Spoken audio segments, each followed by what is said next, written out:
All right, hello. Welcome to the show.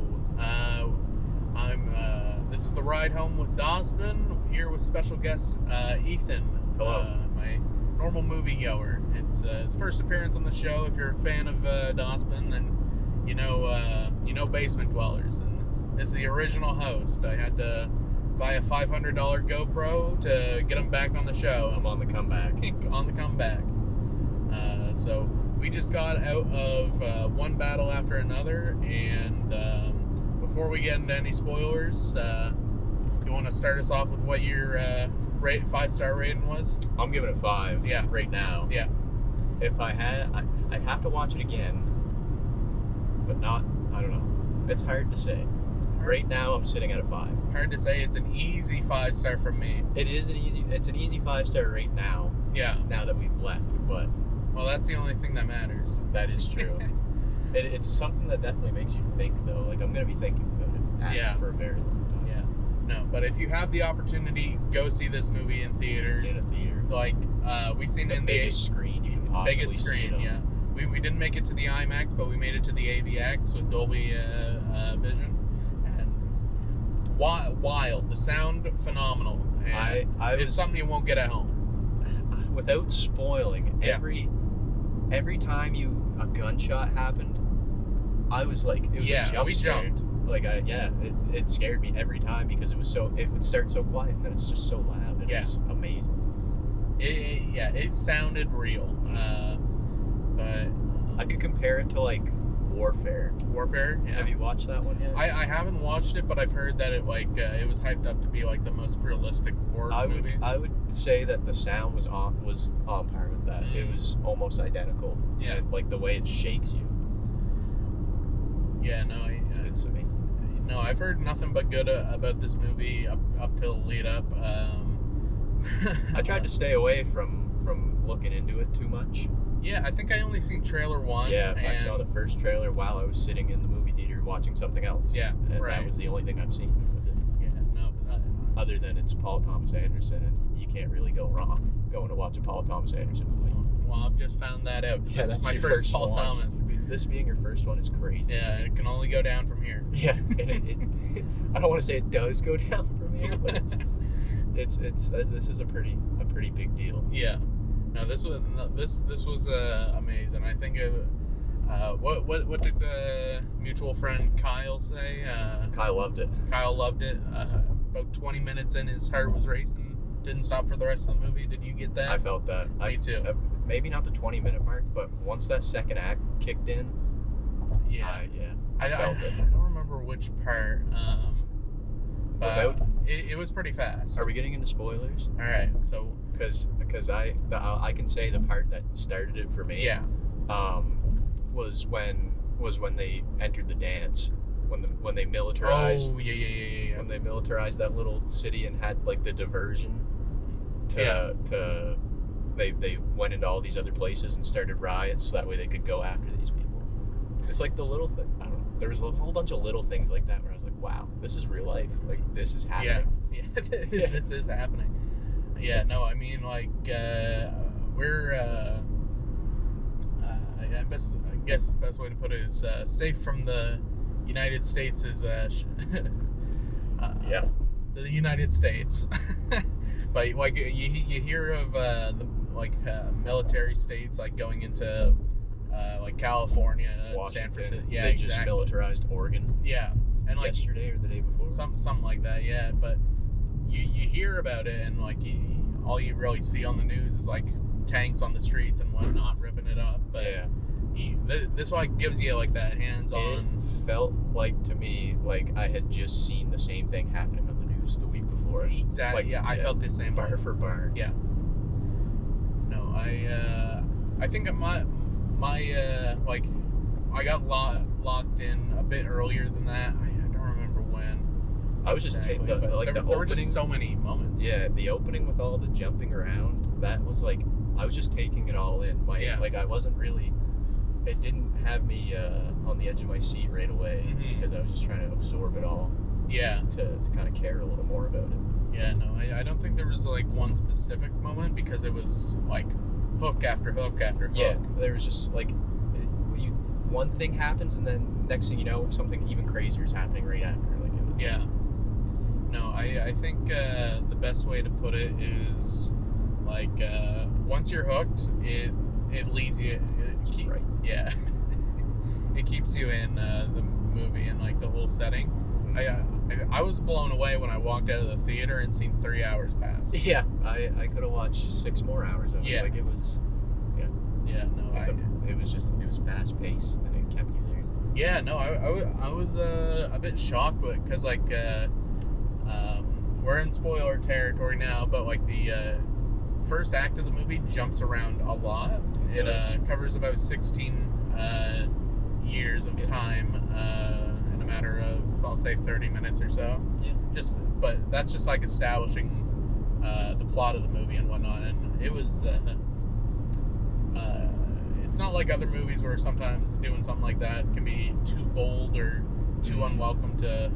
But they did it with like the right sauce. You know what I mean? Yeah, it's like the same as how in Superman, when they show two countries in the middle of like a Middle Eastern war. Yeah. And it's really close to like what's happening now, but it has the right kind of sauce where people are like, you know what, this is okay. Yeah. I like this. Yeah. I can see it, but it's not. It doesn't like write it out for you. Yeah, exactly. It's kind of hidden in there. Mm-hmm. And a lot of this movie was the same thing. Like a lot of real things happening today are just kind of sprinkled in there, and you can see it. It's crazy. Yeah, and like I think the craziest part about this is like since like movies take so long to produce, this would have been written years ago. Yeah, I think I seen something where he said he was working on it for the last 12 years. Yeah. Yeah, no, but it's crazy to think when you have like movies and shows like that come out right at the right time. I mean, this specifically, plus I don't remember what the other show was. I'm not sure if it was Peacemaker. I think it was Peacemaker. People are talking about how it's James Gunn, almost like a narrative on like modern day white nationalism, but it would have been written years before the Trump administration. Yeah. So to me, there's a really funny thing with a spoiler warning. Yeah. There was a really funny part that's it's a spoiler sort of, but there's a group in the movie called the Christmas Adventurers. Yeah. And it's really funny how kind of there's a huge parallel to another kind of high powering group in the world right now. It's really funny how they kind of, when they would say when they would greet each other, they would say "Hail Saint Nick." Yeah. Oh yeah. And you know what they mean. Oh, I didn't even pick up on that. Yeah. They were. Well, I mean, you don't have to dance around it. They're white nationalists. Yeah, they were. Yeah, they called themselves the Christmas Adventurers. Yeah, I thought it was like Hail Satan, but now that you say it like that, I'm like, oh, okay. They see each other and they say, "Merry Christmas, Hail Saint Nick," which is that's kind of a red flag, but it's real. That's real. That's what's happening. Yeah, it's crazy. Yeah, no, but I don't know where to go because there's so many like avenues to really touch on. I mean, we already talked about the sound. I didn't expect the movie to be funny. Yeah, there was a lot of comedy. Yeah, there was some moments where I was genuinely like I was dying laughing. Yeah. When I think of like Leo as an actor, I don't think of any like comedic stuff. I mean, I don't watch him too much. It's funny though. A lot of his movies always kind of have like a comedy, like it's kind of based in comedy to start. And it's a lot of his roles are kind of like that. Yeah. He's always kind of got some funny things to say, and it kind of keeps it together, pulls everything together nicely. Mm-hmm. And I think in a movie like this, you kind of need to have that kind of comedy because it's a really serious topic. Mm-hmm. Yeah, I agree. Like the spoiler alert again, the opening scene is they go to the Mexican border and they go to a detainment camp and break all the immigrants out. Yeah. And it's insane. Yeah, I was not expecting that. the opening, like, I thought the whole movie was going to be sort of like the opening, because the first, like that 16-year gap is pretty horny. It was very horny. Yeah. I didn't expect that. There's some freaky things going on for the first little bit, and it kind of freaked me out. Yeah, I mean, I don't know. It was just like crazy. Yeah, great. It wasn't what I didn't have any expectations other than I knew it was going to be good going into it. Yeah. But I definitely did not expect that. Like, the first little bit of the opening was that horny. Right, yeah. No, I was like, and it like continued too. Yeah, it did. Throughout it, like for a while. For quite, Sean Penn is a freak. Yeah. Yeah, He's a freak. I was confused, or not He's confused. Speed up, bro. You got a truck, bro. That's why. Yeah.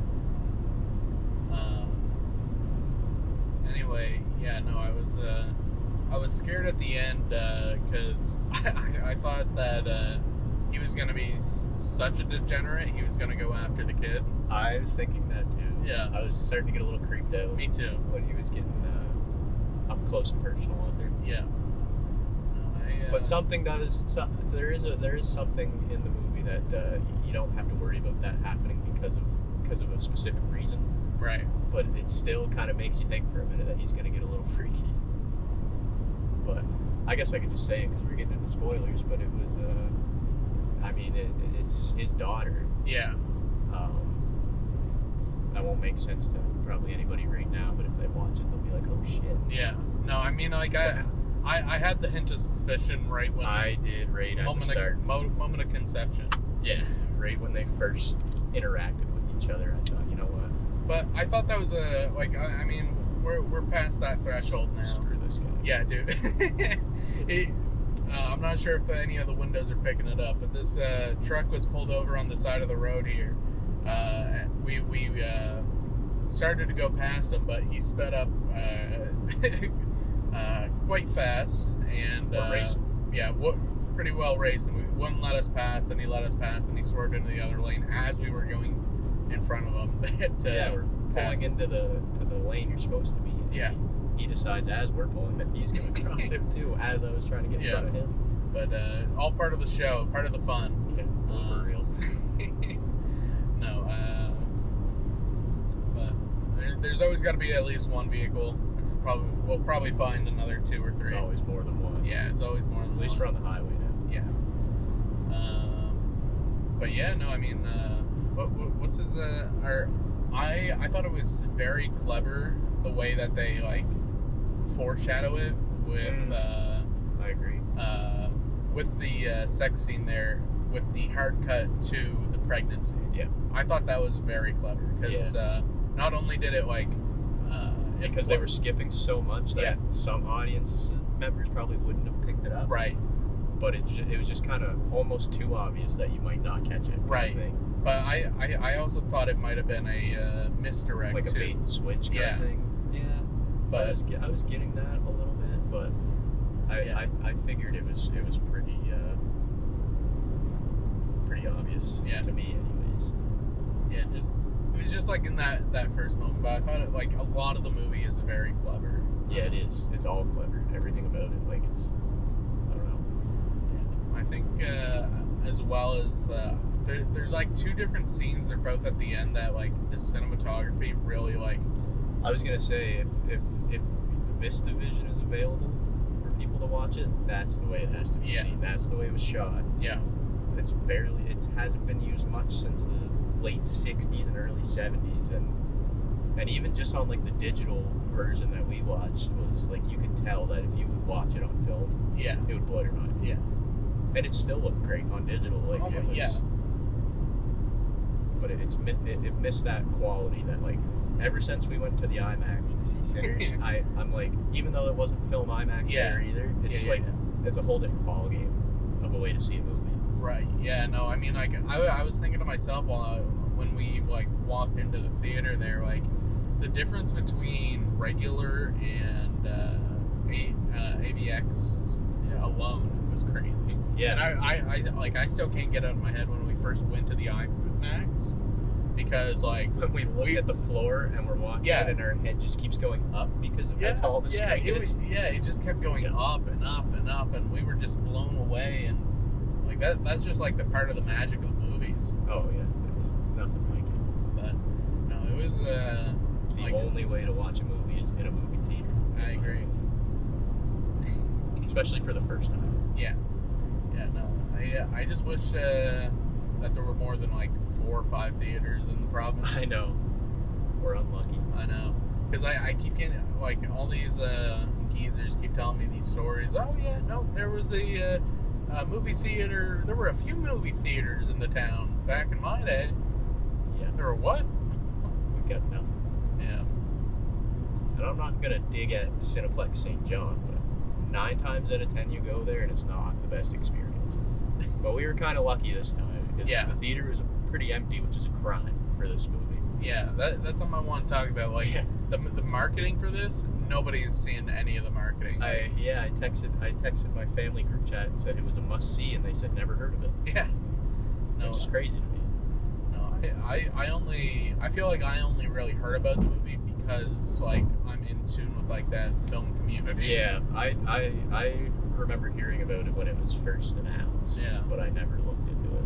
No, starting like mid last week, I was like nonstop checking the reviews and whatnot, and just watching it climb the ladder. I wasn't even checking them. It was just everywhere I looked, people were praising it. Yeah, well, I mean, like I was on like reading reviews, but like I was on Letterboxd checking like the score and whatnot. I would scroll down Instagram and I'd see best movie of the year, 5 stars. Yeah. What did it open with on Rotten Tomatoes? Like 100. It started with. Yeah. It's it's crazy good. But I was I think it definitely deserves that spot on the top 250. Yeah, I think it landed 35 with a 4.5 average on Letterboxd there, and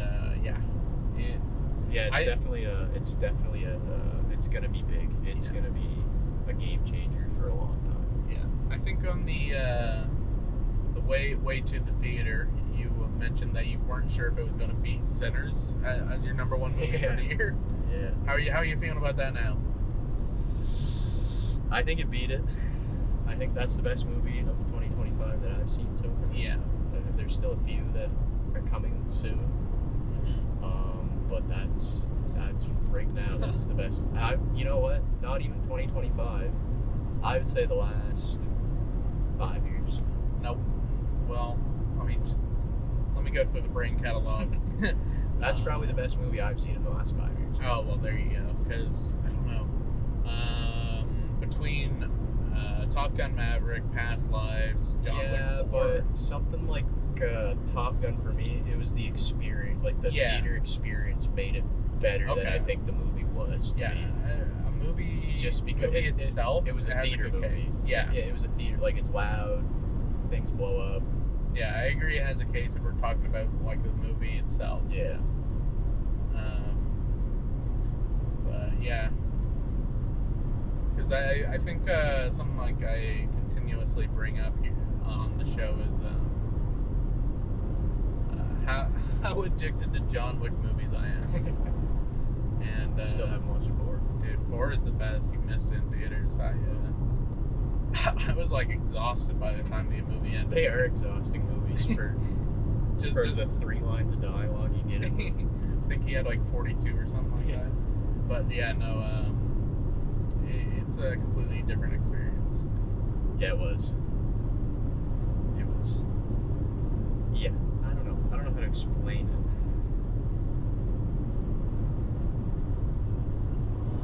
I still got to think about it a little longer to really craft up what I want to say about it. But it's your 1-line Letterboxd review. My 1-line Letterboxd reviews. Yeah, exactly. No, I mean something that's like takes me a while. I have to think about what I like about the movie, and I think about it as one sentence, and that's what I post. There you go. Sometimes I don't leave any review. It's all different for everybody. Yeah. Well, who cares what I have to say about it? Well, that's what the whole show's about. We're gonna get a bunch of views. We're gonna get a handful of views, and everybody's gonna drop off. Nobody's gonna even see this. Perfect. I'm sure I'm sure I can talk Kyle into watching it. Surely. No, but I think what I really liked about the movie was there are two shots that are like sticking in my brain. Yep. It's when the what was he, a captain or a general? He was a colonel. Colonel. Yeah. Lockjaw. Yeah. So when Lockjaw gets the kid to the bounty hunter there, that like wide shot. That was my favorite. That was my under the cliff. Yeah. That was my favorite shot too. I think if I wanted like a piece of art from the movie, it would be that. That, or I liked when they're going on when they're in the car chase and it's the windy road like that, and it's just the drone going down and up and down and up following the car. That was blowing my mind. Yeah, I think I told you, but I seen somebody put on Twitter like last week saying that the road deserved its own movie poster. Yeah, and it did. Yeah, I don't know where they shot that. It feels like New Mexico somewhere. Yeah, like Albuquerque-ish. It looks like. But it was like I don't know how they decided on that location, but thank God they did. Because it was. That was final stretch of the movie where they're just racing down the road, and it was like you were on the edge of your seat the whole time. Yeah. With some loud, fast cars too. Except for one. One of them wasn't very fast, but it was loud. Yeah, it was loud. Oh, but yeah, no, that was such a great movie, and I hate to say it, but I don't think the Smashing Machine's coming anywhere close. I don't know. I think The Rock has a better shot of winning a Best Actor Oscar than Leonardo DiCaprio I think so does. Because I don't think it was Leo's movie. No. I mean, it was and to me it was an ensemble. Yeah, everybody.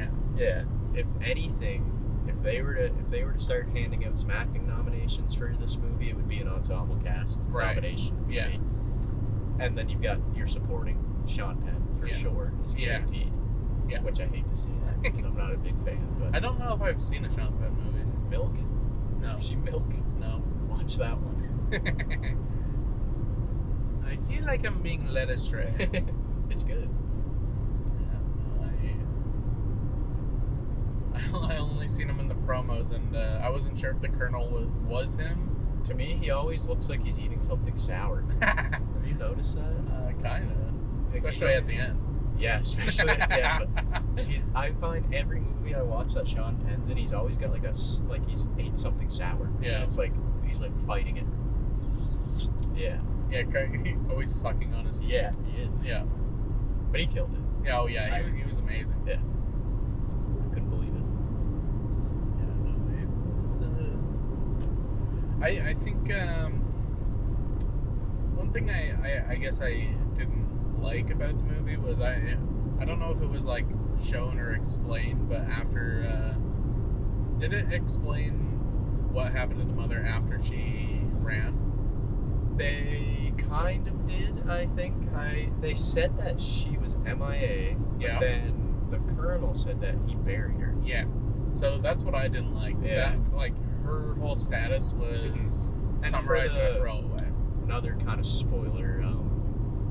The lady you see in the trailer for most of the trailers is only in it for about half an hour.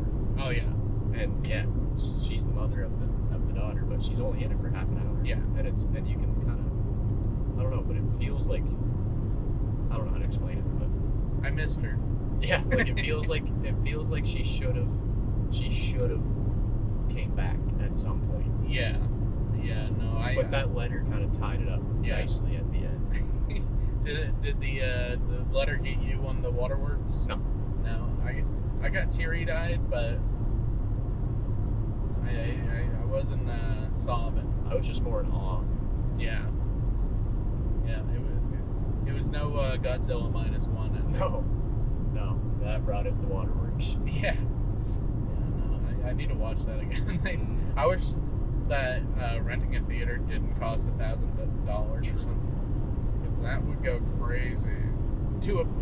Just do like a top, rent it for a day, and then do like a top 5 movies, like rent. Oh, that would be awesome. Dude, I know. Just like invite everybody and they can come whenever. Do a Paul Thomas Anderson marathon, because he's only got like 10. No, I do like like in a weekend. I do Babylon, -1. All your favorites. Yeah, all my favorites. Favorite theater experiences. Yeah. Top Gun Mav. Babylon was a trip. Dude, I know. It's a shame people didn't like that movie. They didn't like Mav? No, Babylon. Oh, Babylon. Yeah. A lot of people didn't like that. Dude, Babylon's like, it's in my top 4 on letterboxd. Yeah. It's just so insane. It is. It's a movie about movies. Yeah. There's nothing better. No, Babylon gets the short end of the stick, but the studio wins every Emmy. Yeah, isn't that weird? Weird, odd. I had something that I was going to bring up, but then I lost it because we were talking about something else. But it was... What was it? Should write this stuff down. That's why the other show was better. Yeah, I had my phone on my lap. Yeah, we Basement Dwellers. We had a few days to prepare. Yeah. Yeah, this is just kind of like a raw reaction. Yeah. Which is cool. Yeah, I think that's better that way. I don't know. I mean, I know you didn't watch the first one because it wasn't uploaded. I could just craft like if we had to sit and think about it and then do this. Yeah. It would kind of I feel like I'd craft some bullshit. I feel like this is like a genuine thing. Yeah, it's more like because it mixes both like in the moment. Yeah. Like, instead of like thinking, oh, maybe I didn't like that part so much, or maybe I liked this part more than I thought I did. Yeah. Because like most movies that I watch, I'll like make the podcast be like, yeah, this is amazing. But then like a few days later, I'm like, what was it? Because I'll see like other people's thoughts and then follow like a sheep. It's better to get out before you see what other people are thinking about it. That's why you go opening night. But we didn't. But we did not. But it didn't matter because this movie is not popping up on any feed. No. Oh, that's what I was gonna bring up to you. Or like I was telling you earlier that it's hard to market a movie like that. Oh yeah. Because you want to market it to the general audience, but the general audience is seeing this type of thing every day. Yeah. So it's like, how do you make it different? That's true. That's something I like. That's hard to consider because why? If you like looking at like what I have seen of the marketing material, it's like it has no draw power. Like I don't really care if Leo goes on late night or a podcast. Yeah. New Heights. Yeah. Now it's hard to market a movie like that because it's anti-government. Yeah. And the government has to market it. Yeah. So it's hard to you got to kind of choose your battles there. It's one battle after another. Good one. But yeah, we got to get you to watch more Paul Thomas Anderson. Yeah, I gotta. He's great. And he's still young. He still had so many more years of directing left. He made Boogie Nights when he was 25, I think. Yeah, probably. Sounds right. But, yeah, no, I'd say we're at that point in the show where we've spoken about pretty well everything about the movie. So without giving too much away. Without giving too much away, and I think we did a good job at it. Every time I do one of these shows, I get better at the little to no spoilers thing. So. Yeah, it's hard to not spoil because it's our like raw reaction in the moment, and it's like, oh man, wasn't that so cool? When this major thing happened? Yeah, that's why I like getting like the recommendation out of the way. Yeah. But yeah, no, like I think we'll keep the camera on, and if any topics pop up, we'll throw it in. Yeah. Stitch it all together. Yeah. But. If not, I'll do an outro just in case. Thank you all for watching.